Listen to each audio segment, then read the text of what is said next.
Hello, good morning, शुभ सकाळ, श्री स्वामी समर्थ. तर आता अधिक मासमधून दोंड्याचा महिना चालू झालेला आहे आणि या दोंड्याच्या महिन्यामध्ये मुलीला जोडवी द्यायची प्रथा असते. तर दोंड्याच्या महिन्यात म्हणजेच अधिक मासात मुलीला जोडवी का देतात, तर या मागचे शास्त्र काय आहे हे तुम्हाला सुद्धा माहीत नसेल तर आज मी स्पेशली त्यासाठीच हा व्हिडिओ घेऊन आली आहे.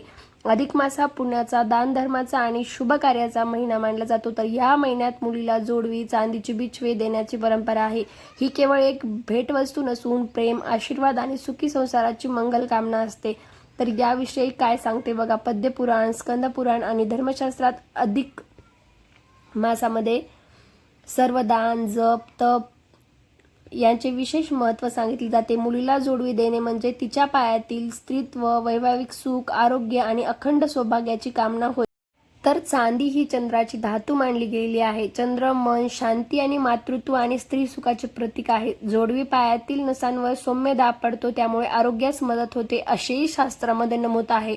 तर जोडवी देण्याचे महत्त्व काय, तर वैवाहिक सौभाग्य वाढते, पती पत्नीमध्ये प्रेम व समजूत वाढते, आयुष्यातील अडचणी कमी होतात, पायातील नाड्या सक्रिय होतात, आरोग्य सुधारते, चंद्रदोष शांत होतो, मन शांती मिळते, मुलीच्या आयुष्यात स्थिरता प्राप्त होते.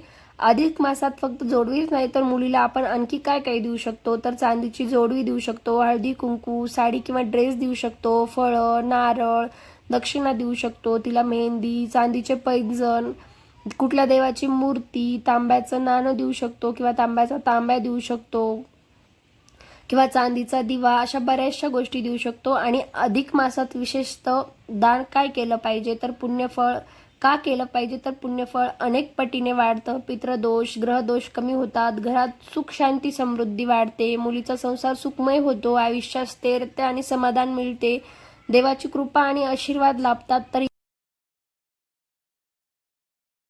तर जोडवे ही फक्त एक भेटवस्तू नसून जोड्या देण्याच्या मागचे बरेचसे कारण आहेत, ते सुद्धा मी तुमच्यासोबत छोट्याशा माहितीमध्ये शेअर केलेले आहेत. तर आय होप तुम्हाला माझी ही सुद्धा माहिती आवडली असेल आणि यामागचं सुद्धा रिझन नक्कीच कळलं असेल. तर बऱ्याच जणांना असं वाटतं की एक भेटवस्तू म्हणून आपण देतोय, तर भेटवस्तू नाही, यामागचे बरेचसे कारणं सुद्धा आहेत शास्त्रानुसार, पण बऱ्याचशा गोष्टी आहेत ज्या की आपल्याला माहीत नसतात. तर आय होप तुम्हाला सुद्धा ही माहिती खूप छान वाटली असेल, महत्त्वपूर्ण वाटली असेल आणि तुम्हाला माझा हा व्हिडिओ आवडला असेल तर लाईक, कमेंट, शेअर आणि माझ्या चॅनलला सबस्क्राईब करायला विसरू नका. मी बरेचसे अधिक मासाविषयी व बाकी काही गोष्टीचे व्हिडिओ माझ्या चॅनलवर अपलोड केलेले आहेत. जर अजून तुम्ही ते व्हिडिओज पाहिले नसतील तर एकदा माझ्या चॅनलला नक्की व्हिजिट करा. तुम्हाला आणखी छान छान व्हिडिओज पाहायला मिळतील व अशी बरीचशी महत्त्वपूर्ण माहिती तुम्हाला पाहायला मिळेल. जर तुम्ही पाहिले नसेल तर मी या व्हिडिओच्या डिस्क्रिप्शनमध्ये सुद्धा तुम्हाला त्या व्हिडिओच्या लिंक देते, तिथे जाऊन तुम्ही नक्कीच पहा. अधिक मास म्हणजे काय, अधिक मासात जावयाचं लेकीचं कौतुक कसं करायचं, अधिक मासामध्ये आईची ओटी कशी भरायची, आणि आता हा व्हिडिओ चौथा तो म्हणजे अधिक मासामध्ये मुलीला जोडवे का देतात, पुन्हा अधिक मासामध्ये दान धर्म, पुन्हा महत्त्वाचं म्हणजे अगदी फलदायी देणारी पूजा कुठली, कुठला ग्रंथ वाचला पाहिजे, काय केलं पाहिजे, असे बरेचसे व्हिडिओ मी माझ्या चॅनलवर अपलोड केलेले आहेत. ते तुम्ही अजून पाहिले नसेल तर एकदा माझ्या चॅनलला नक्कीच व्हिजिट करा, तुम्हाला सुद्धा ते पाहायला मिळतील.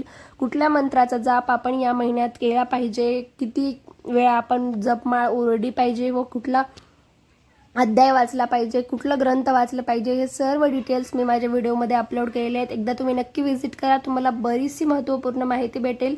तर पुन्हा भेटूयात आणखी अशा छान व्हिडिओसोबत. तोपर्यंत माझे छान छान व्हिडिओ पाहत राहा आणि व्हिडिओ आवडले असेल तर लाईक, कमेंट, शेअर आणि माझंही या व्हिडिओमध्ये काही मागे समोर झालं असेल किंवा चुकलं असेल तर ते सुद्धा कमेंट करून नक्की कळवा. आणखी भेटूयात एका नवीन आणि छान व्हिडिओसोबत. तोपर्यंत बाय.